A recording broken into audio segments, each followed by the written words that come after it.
নাহমাদুহু ওয়া নুসাল্লি আলা রাসূলিহিল কারীম, আম্মা বা'দ। প্রশ্ন হলো, ব্যাংক থেকে যে সুদ বা ইন্টারেস্ট দেওয়া হয় তা দিয়ে কোরবানি করা জায়েজ হবে কিনা?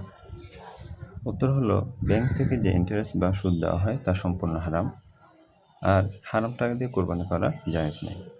আর যদি কেউ এই ইন্টারেস্ট বা সুদ দিয়ে ওয়াজিবকৃত কোরবানি করে তাহলে তারও কোরবানি কবুল হবে না, আদায় হবে না। প্রশ্ন হলো, ভাড়া বাসার উপরে কোরবানির হুকুম কি?